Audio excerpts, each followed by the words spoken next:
박지원의 언행이 또 화제입니다. 박지원 이야기를 요즘 종종 하게 되는데 여러분 가만히 생각해 보시면 저는 박지원을 막 대놓고 깐 적이 별로 없어요. 그냥 박지원이 한 말을 전달하기만 한 건데 그게 까는 게 되는 놀라운 캐릭터예요, 박지원은. 이번에도 그냥 전달하기만 해도 쌍욕을 한 것보다 심하게 들리는 그런 말들을 막 쏟아내셨어요. 강원도지사 후보의 사무실 개소식에 가서 강원도에서 분 바람이 서풍을 타고 경기를 넘어 서울과 인천까지 불어갈 것이라는 말을 한 거예요. 유치원생 초등학생들이 북침 남침을 헷갈려서 북괴가 쳐들어왔으니까 북침이다 이렇게 생각하는 경우가 종종 있다고 합니다만 그걸 지역 명문대를 나온 야당 공동대표 입에서 듣게 될 줄은 몰랐습니다. 이건 뭐가 잘못되는지 설명을 하기도 사실 좀 무안해요.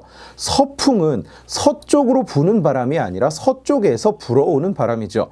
북풍은 춥고 남풍은 훈훈하다. 이렇게 생각만 해도 헷갈릴 일이 없죠. 강원도에서 시작한 서풍이 인천에 닿으려면 지구를 한 바퀴 돌아야 됩니다. 지도에서 찍어보니까 강릉에서 동쪽으로 27,400km를 가야 인천에 도착해요.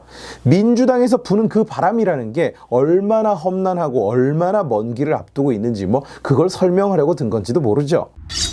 그 서풍 논란이 가시기도 전에 고작 며칠 만에 박지원은 또 괴상한 발언을 합니다. 얼마 전에 이재명과 김혜경의 법인카드 사적 유용을 수사하던 경찰이 경기도를 압수수색한 걸 두고 검찰 독재가 시작되었다고 말을 한 거예요. 제가 방금 말했지만 이 압수수색은 경찰이 했습니다. 검찰이 아니고 경찰이 했어요. 이 두 가지는 다른 거예요. 다시 한번 검찰이랑 경찰은 다른 거예요. 지현 씨 보고 계세요?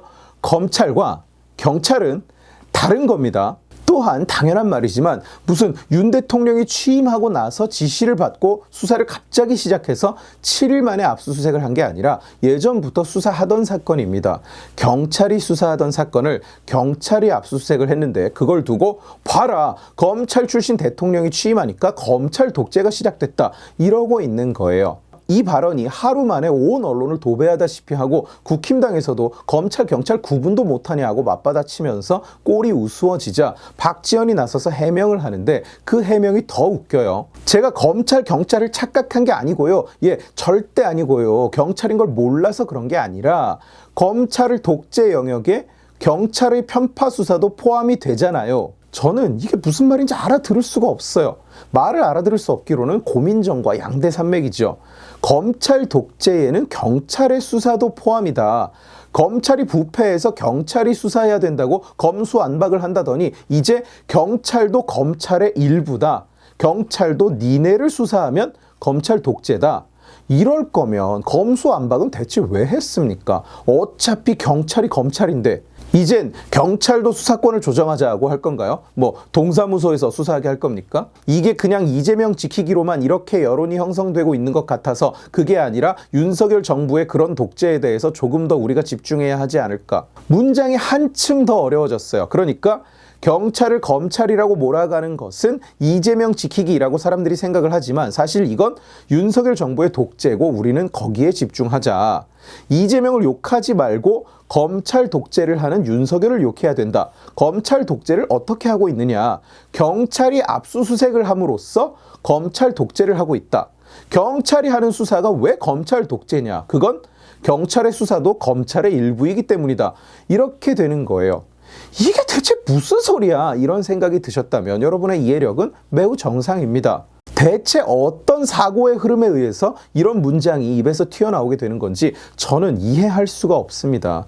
예전 서해 수호의 날 논란 때도 그냥 이런 식의 의식의 흐름대로 제2연평해전, 천안함 사건, 연평도 포격을 하나로 짬바시켜서 아무 날짜에 아무 잠수정을 갖다 붙여서 글을 썼다가 욕을 먹었었죠. 성의 부족인지 능력 부족인지는 모르겠으나 지속적으로 너무 뻔한 실수로 그냥 검색만 해봐도 알 수 있는 그런 실수로 자꾸 무리를 일으킨다면 스스로도 문제가 뭔지 한번 생각해 봐야 하는 거 아닐까요? 국힘당에서 누가 이런 짓을 했어도 똑같이 욕했을 겁니다. 민주당이라서 무작정 까는 게 아니에요. 까고 보니까 민주당인 겁니다. 준비가 안 됐으면 등판을 하지 않는 게 서로에게 좋은 거 아닌가요? 경기의 질을 유지하는 데도 좋고 관객들에게도 좋고 말이죠. 그러나 박지원에게 하나 잘한다고 칭찬해주고 싶은 것은 그나마 당 내에서 반복되는 시옷 범죄에 대해서 목소리를 내는 몇 안 되는 사람이라는 거예요. 요즘 박지원은 사실 상당히 어려운 상황에 처해 있습니다. 오피니언 리더급인 사람들을 포함해서 당 지지자들이 격렬하게 비판과 욕설을 쏟아내는 중이에요. 단지 당 내의 성비위에 대해서 비판적인 스탠스를 취했다고, 본인이 애초에 이름을 낸 게 N번방을 추적하다 벌어진 일이기도 하고 본인의 스탠스 자체가 극렬 패머식이기 때문에 당연히 그럴 수밖에 없는 위치예요. 그래서 짤짤이 최강욱을 비롯해서 최근 무더기로 쏟아진 성 관련 시비들에 대해서 비판을 했었고, 그에 열받은 민주당 극렬 지지자들이 굴러온 돌이 내부 총질을 한다 하면서 마구 욕하고 있는 겁니다. 짤짤이는 원래 여러 명이서 하는 놀이입니다. 선생님이 안보게 숨어서 할 수는 있어도 기본적으로 공개된 장소에서 남들과 같이 해야만 되는 거예요. 카메라를 끄고 방에서 혼자 짤짤이를 친다는 건 문맥도 상황도 전혀 맞지 않습니다. 민주당 지지자들이 짤을 왜 딸이라고 하냐고 박지원을 공격하는 건 그래서 역겹고 뻔뻔한 행위예요. 지들도 그게 아니라는 걸 다 알고 있어요. 혼자 카메라를 꺼놓고 짤짤이를 치냐는 말이 안 된다는 걸 다 알고 있다고요. 그러나 그냥 우기는 겁니다. 그 짓을 하다가 서울, 부산을 뺏기고 대선 패배에 첫 단추를 끼웠으면서 저것들은 아직도 정신을 못 차렸어요. 범죄가 일어났으면 털고 가야 되는데 항상 피해자를 욕하고 자성하는 자를 욕해요. 꼴 좋죠. 저렇게 계속 더럽게 썩은 내를 풍기면서 선거로 다가가면 참 좋겠어요. 물론 박지원이라고 무슨 정의감에 불타는 살아있는 양심인가 그래 보이지 않습니다. 자기 모든 비판에서 항상 이재명만 쏙 빠져있는 꼴을 보면 와, 시작부터 저따위 것만 배웠네, 정치 참 잘하겠네, 이런 생각이 들게 합니다. 자성의 목소리가 욕먹는 것, 그게 민주당의 한계예요. 그게 민주당과 민주당 지지자들이 결코 벗어나지 못하는 스스로 만들어낸 굴레입니다. 그러니 같은 일이 계속 또 일어나고 이 문화가 달라지지를 않는 거예요. 똥86에서부터 내려왔다는 그 습관들이 지금도 그대로 살아서 후대에 전해지고 있는 겁니다. 사건만 터지면 피해자를 묻으려고 들어요. 관계자들이 자꾸만 죽어나가요. 무슨 죄를 지어도 그냥 무조건 억지만 써요. 뇌물수표가 떡하니 나왔는데도 무조건 억울하다. 10개가 넘는 죄목에 대법원까지 가서 유죄 선고를 받았는데도 그냥 무조건 다 조작이고 무조건 다 가짜다. 민주당 내에도 능력 있고 더럽지 않은 사람들이 많을 겁니다. 뭐 있기는 있을 겁니다.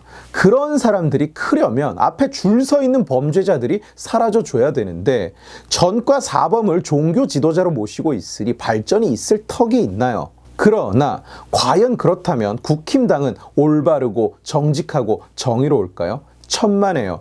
이야기를 시작한 김에 다음 영상에서는 국힘당 이야기를 해보겠습니다. 오늘 지식의 칼은 여기까지입니다. 재미있게 보셨으면 지식의 칼 채널을 구독해 주시고 이 영상을 주변에 공유해 주세요. 여러분들이 공유해 주시면 설득은 제가 하겠습니다. 고맙습니다.